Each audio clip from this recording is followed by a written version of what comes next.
All right. Now I think we're pretty much in the main card, right? Yeah, we did the first four, and now we're on Omar Morales versus Antonio Molloy. Um, Numbers are pretty much swinging all one way, but we're still going to take a look at it. We're going to start with Omar Morales. We've seen him fight in the pit before one time. If I can, it won't let me. Okay, so we got to go to the webpage. All right, we're on the karatecombat.com webpage. And once again, it's not putting down his weight for some reason. He's 5'11, age 38. He is also from Venezuela, or rather, yeah, I think he's from Venezuela, but he's flying the flag at least. He's got a record of 1-0. We've seen him fight one time. He's got a cool style. Omar's beginnings in karate were at his father's academy. He is the creator of a style of martial arts in Venezuela called Slam, Sistema Libre de Artes Marciales.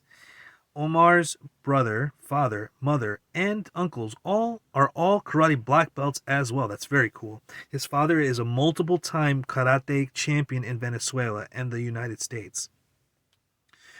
Wanting to follow in his father's footsteps, would become a multiple times karate champion in Venezuela. Also became He also became a grand champion at the U.S. Open ISKA World Martial Arts Championship in Orlando, Florida. That's where I'm from. Hey, holler. Omar later made his transition to kickboxing, where he won 3 belts in Venezuela. His first belt, his thirst for belts did not end there. In 2011, Omar became a professional MMA fighter, managing to fight in Bellator, Contender Series, and UFC.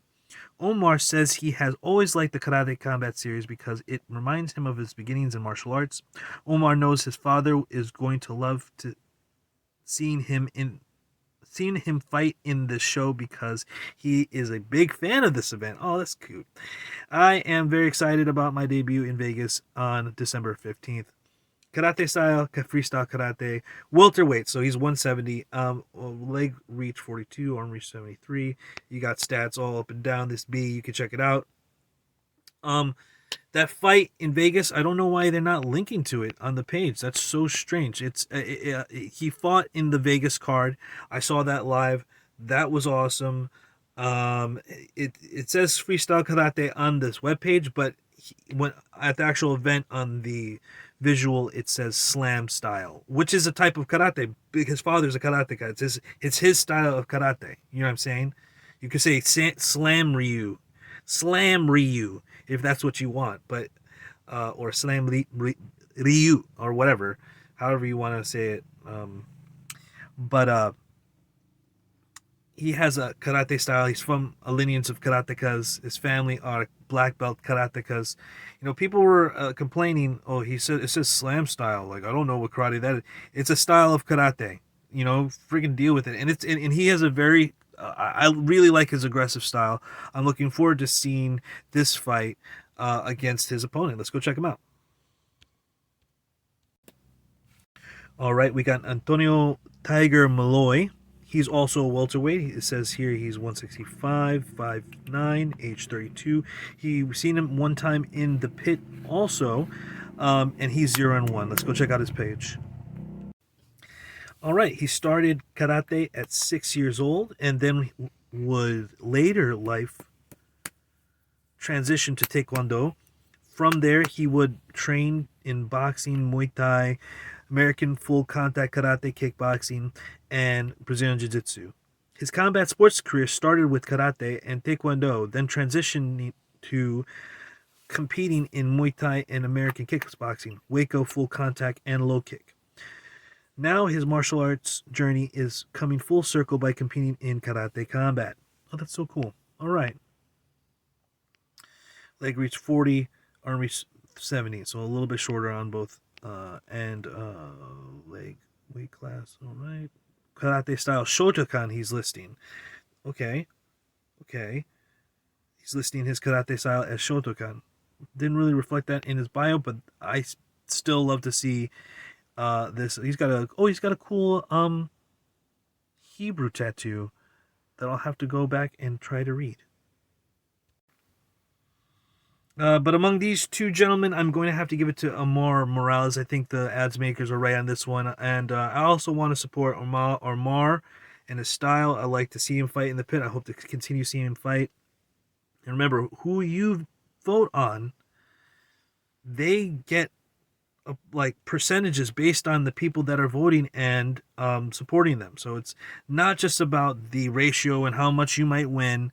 Sure, you could take all of your coins and put it on the underdog that you think that you have a good chance on winning and getting a large return, probably better than spreading it all around like I am. But on my journey to the top, I want to support all the fighters, and I like to be invested in every single fight, so that there's just that extra little bit that's keeping me interested. This next fight, Andre Rodriguez. He's got the Mexican flag here. Let's go check out his page. All right, his page doesn't have much. It says that he is lightweight, and his karate style is Muay Thai. Um, which I appreciate that. Okay, I like Muay Thai. You know what I mean? I think Kyokushin and Muay Thai are very similar. I was actually watching Muay Thai Kyokushin fights, and they're both wearing the trunks, and I'm like, which one is the Kyokushin fighter? Their styles are so similar.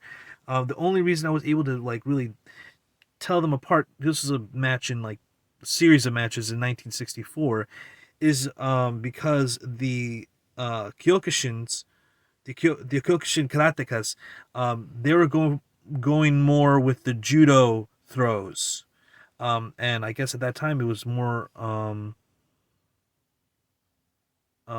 prevalent and popular and common at the time for Kyokushin fighters to cross train judo or with judokas.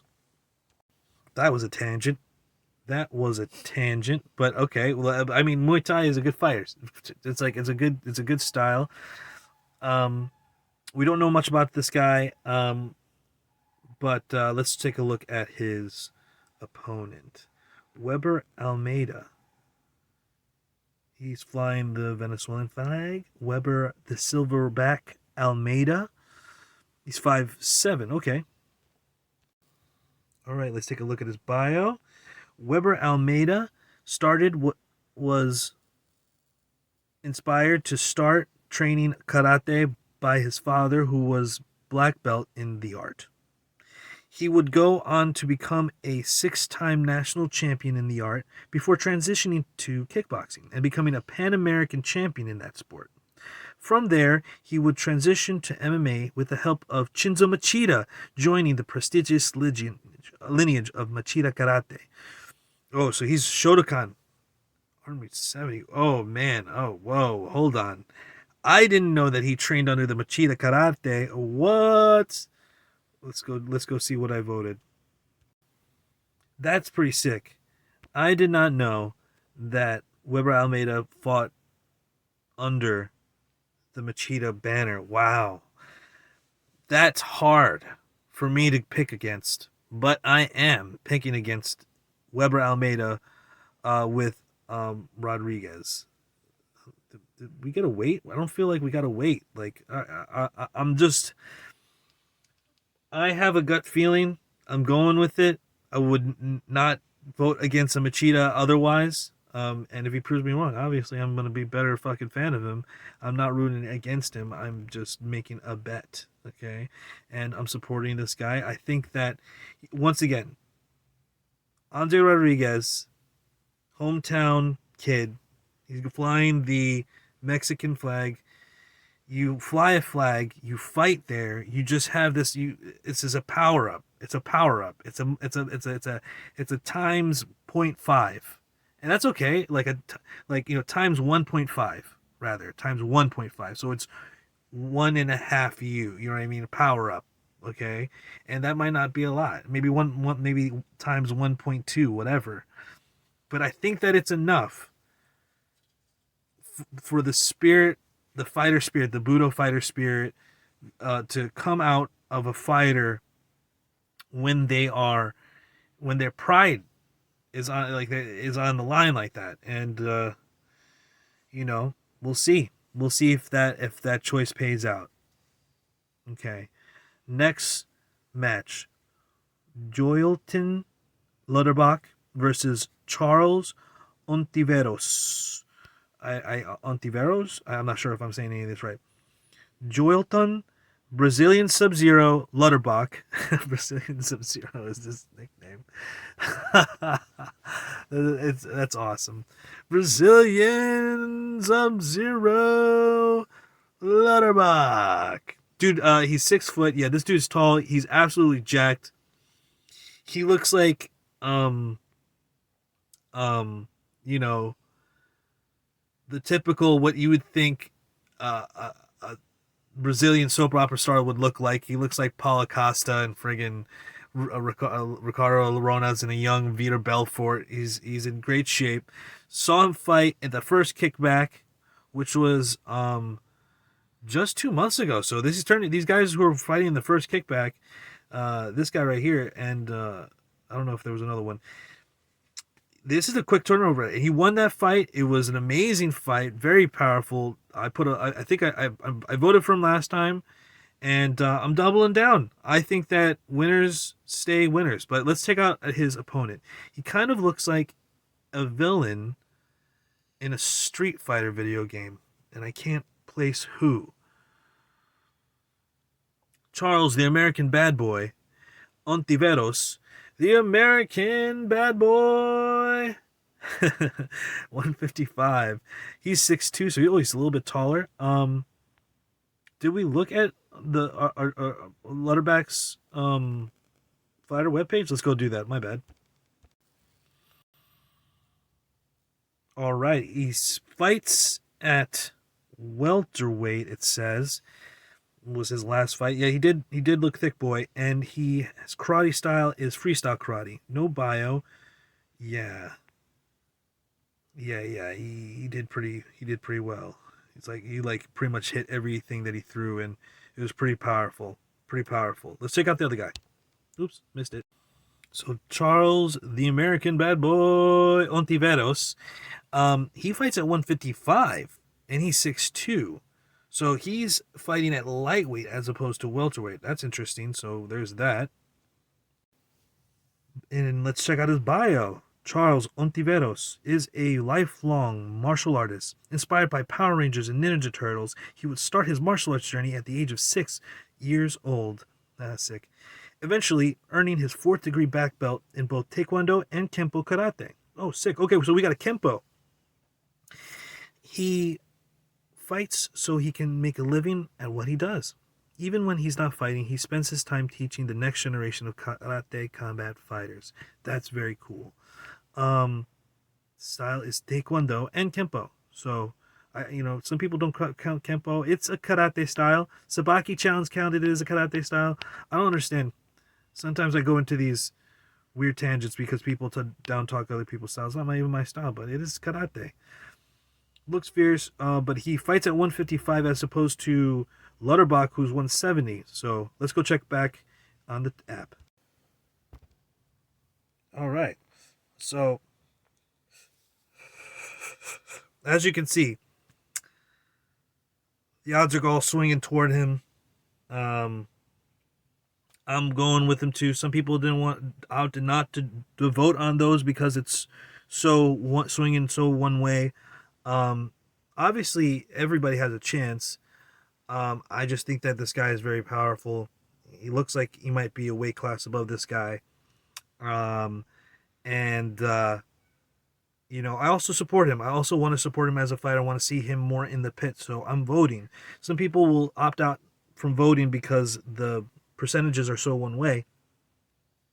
It's not just about betting. It's about supporting guys. But I mean, also, that's maybe that's not pragmatic enough of me. You know what I mean? Maybe that's too idealist.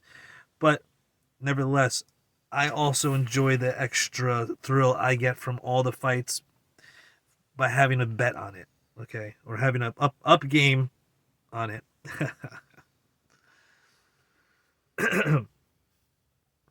So we've got in this next fight here, Jose Alberto Quinones versus Jesus P.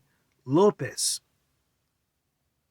Jose, he's running the Mexican flag. El Teco, we'll check out his webpage. All right, there he is. Boom. We're going to go down to his bio. El Teco, 5'8". Teco was born in a town between Zacatecan, Sierra. Teco was born in a town in between the Zacatecan Sierra. Sierra? I'm like, if that's easier for, I don't know. Sometimes I'm throwing out random. He was forced to move to the capital to be able to train and work to live. That is how he began to be involved in martial arts. Quinones grew up in a tough neighborhood, quote unquote tough, as he has declared. Okay, so he came up from a rough area. Although he never liked violence and he always stayed out of trouble.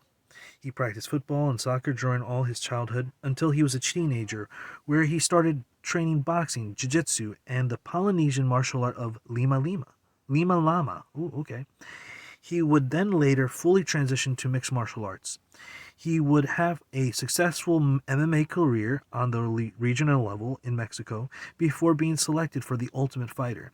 He would become a finalist on the show and later make his debut in the UFC. But now he seeks a new challenge in the premier striking organization in the world of Karate Combat. Yeah! Karate style. Lima Lama. That's friggin' sick. Okay. Lima Lama. Never heard that. I hope I'm saying it right. Looks tough. All right, let's go back to the website over there. All right. Oops. Whoops. Did not mean to do that.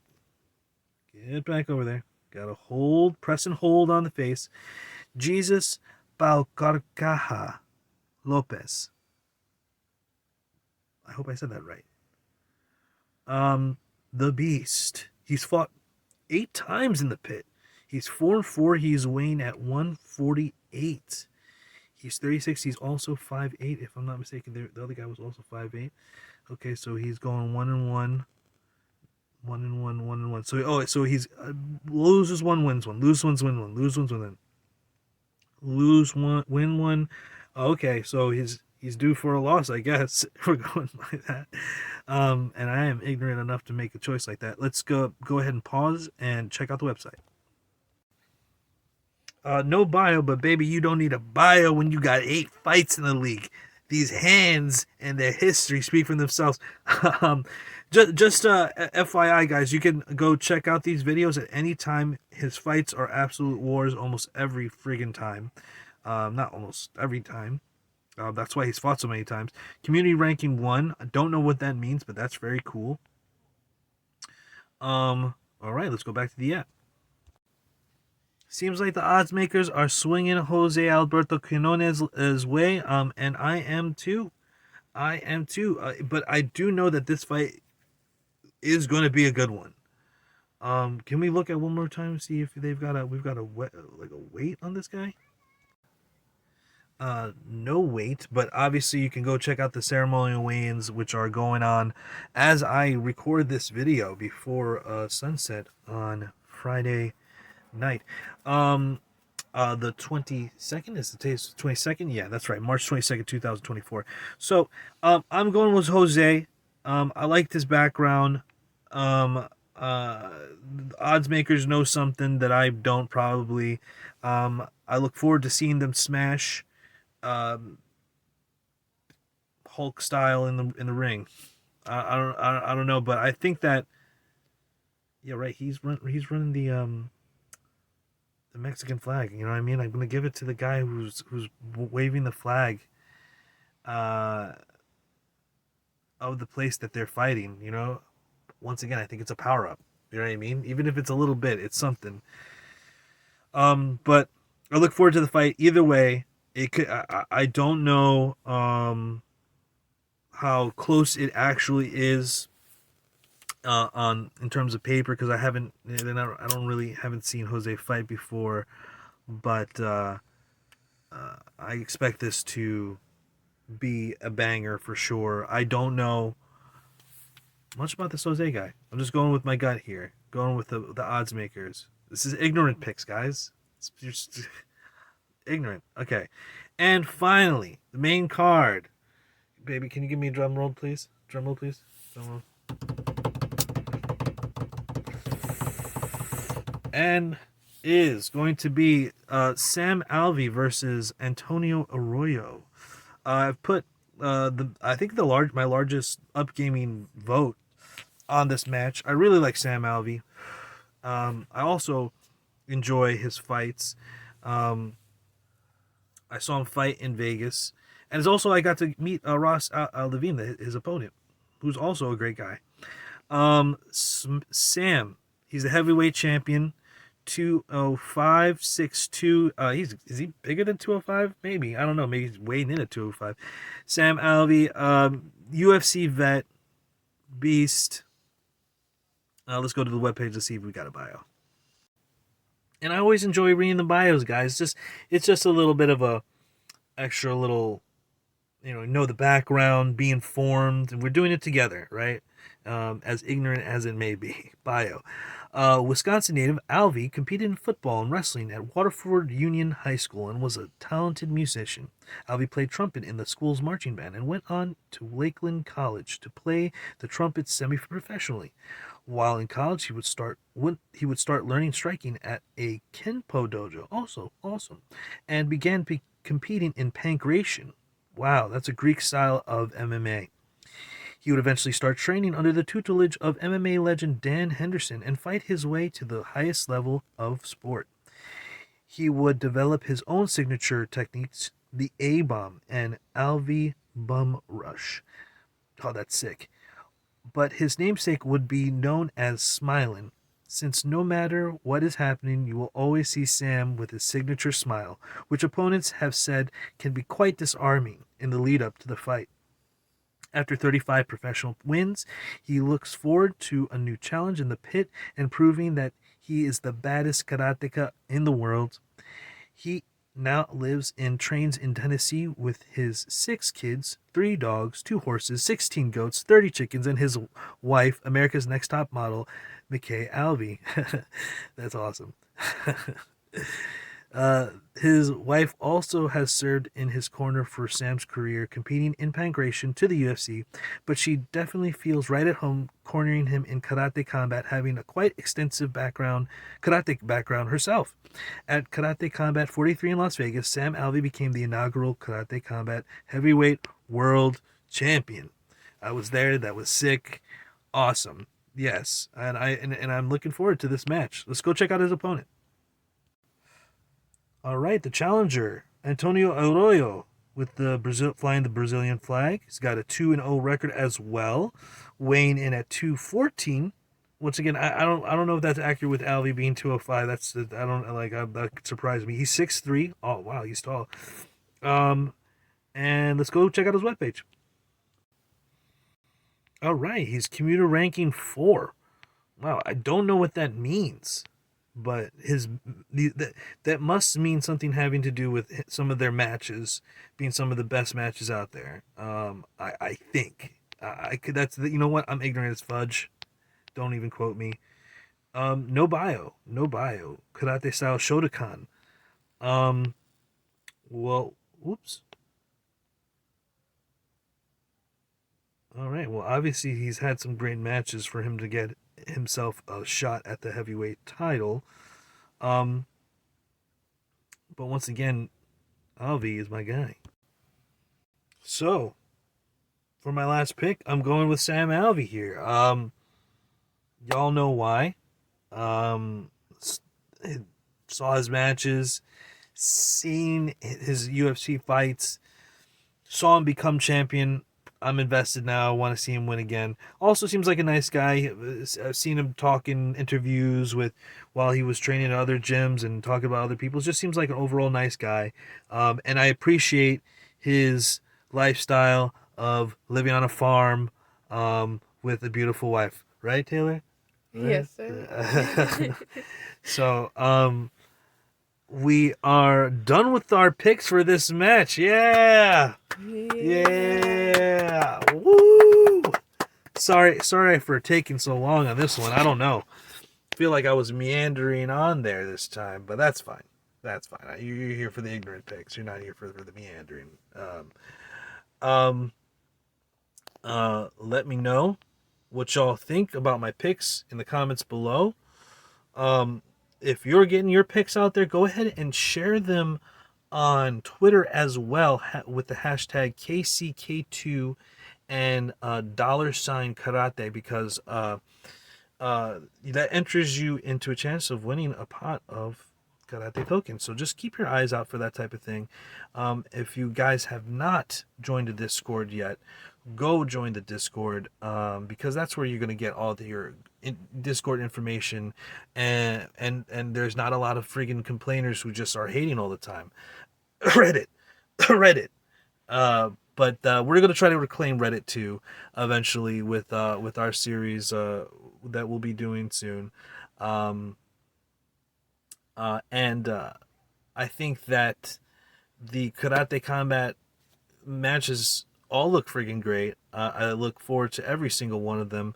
And before we end here, I just want to give an extra shout out to GC Souza Cavalcante. He's an absolute MMA legend, and I didn't really emphasize that enough in the portion when I talked about him in this this pit submission series. But he is a MMA legend. He also has grappled many times. I saw him win in person, and he has a great chance. He's a great grappling record, everything. I think that Ethan,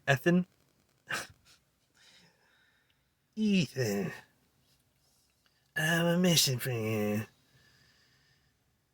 If you choose to accept it, Ethan Krellinston.